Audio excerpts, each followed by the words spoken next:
bienvenue pour ce nouveau tirage des énergies de la semaine. Très heureux d'être avec vous. Je profite pour vous dire aussi que mon nouveau livre, L'introspection sacrée, un pèlerinage intérieur pour aller à la rencontre de votre intuition et faire de votre vie une aventure spirituelle, sera bientôt disponible.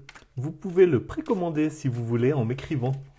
Ça veut dire réserver votre exemplaire et je vous contacterai pour vous dire comment se passe la livraison. Et puis, je finis de brasser le jeu et mon intention, comme d'habitude, c'est que ce tirage vous donne de la lumière, des clés pour élargir votre conscience, être mieux à même de percevoir ce qui est en train de se passer en vous et peut-être aussi autour de vous, afin de mieux diriger la barque de votre vie, avec plus de sagesse, avec plus de respect, avec plus de compassion pour vous-même. Alors, je coupe le jeu.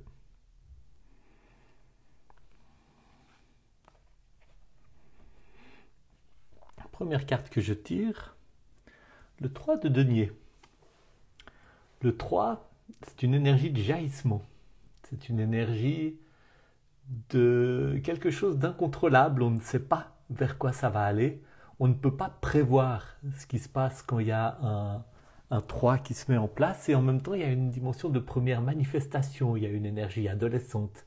Il y a une énergie forte et imprévisible dans le domaine de la terre, dans le domaine des racines. C'est le denier, le symbole de la terre, qui parle des racines, qui parle donc de toute notre relation avec la dimension matérielle de notre existence.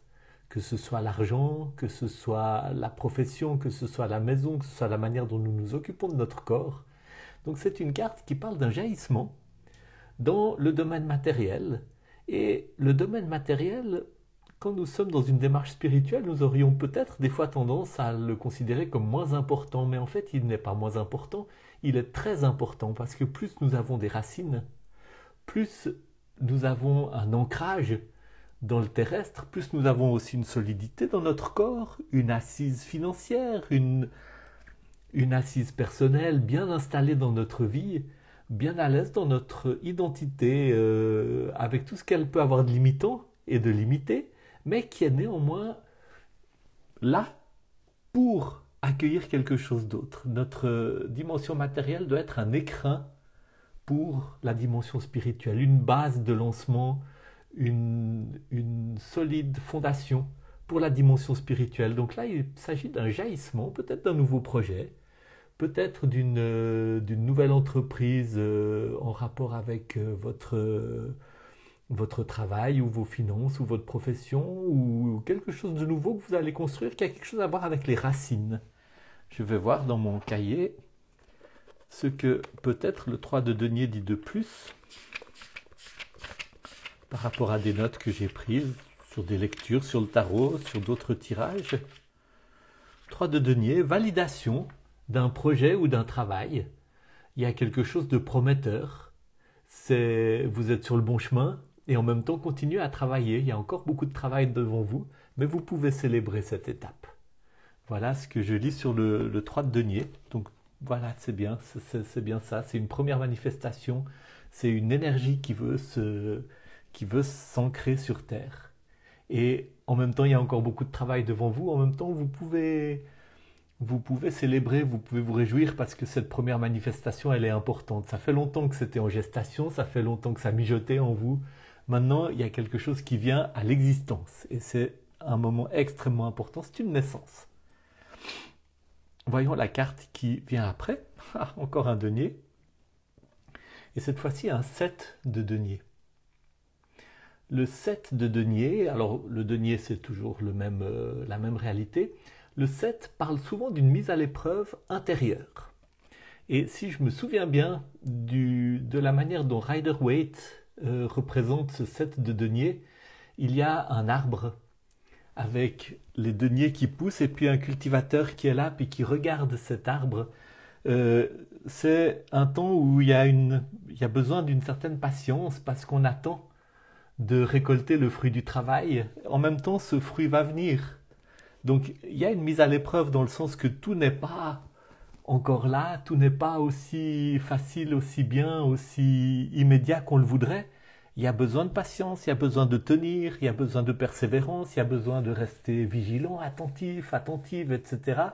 Et puis en même temps, il y a une promesse dans le 7 de denier d'une récolte, d'une d'une récompense pour le travail investi. C'est aussi un moment où c'est important de bien se traiter, de bien prendre soin de soi, de ne pas se laisser abandonner à la parano, à la crainte, etc. Et puis voyons ce qui vient en dessous. Le roi d'épée. Le roi d'épée qui est une carte d'autorité, et qui est une carte d'autorité dans le domaine de la pensée, dans le domaine des paroles, et qui est là et qui domine tout ce tirage. Et je pense que le roi d'épée, c'est celui qui a autorité sur le domaine de ses pensées. C'est celui qui ne se laisse pas mener en bateau par, par ses angoisses, par ses...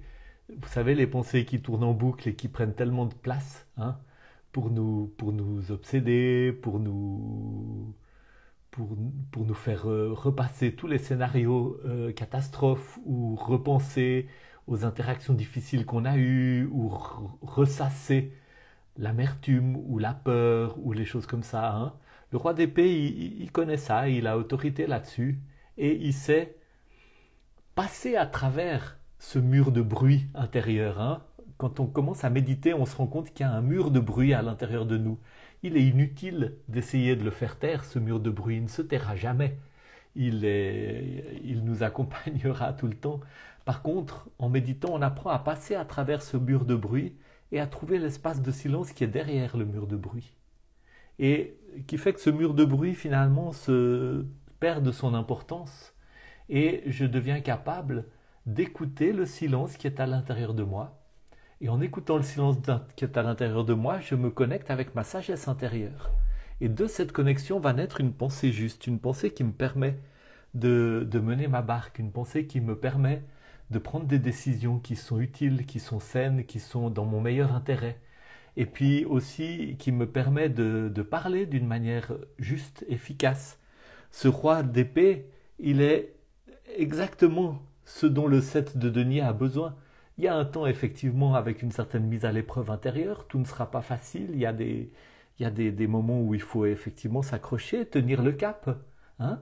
En attendant de pouvoir récolter le fruit de son travail, ce roi de denier, il sait se connecter avec l'espace de silence intérieur qui permet justement de tenir le cap.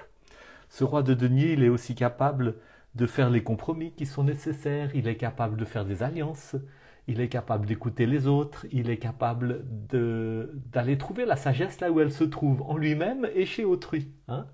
Il serait du signe de la balance d'ailleurs, il a cette autorité qui n'a pas peur des autres et qui n'a pas peur de collaborer, hein, qui n'a pas peur des nuances, qui n'a pas peur des fois d'être diplomate quand il faut être diplomate, sans non plus devenir hypocrite. Il est vraiment à l'aise avec cette dimension de la pensée et de la parole. Et c'est ce dont a besoin ce projet du 3 de denier qui jaillit et qui est quand même accompagné de cette dimension où, comme probablement tous les projets, il y a des moments où il faut effectivement faire face à des difficultés, faire face à des épreuves. Et ce roi de denier est ce dont vous avez besoin et ce que vous êtes appelé en fait à cultiver en vous-même pour naviguer à travers cette période. Donc je vous souhaite beaucoup de bonheur, beaucoup de succès et je me réjouis de vous retrouver la semaine prochaine.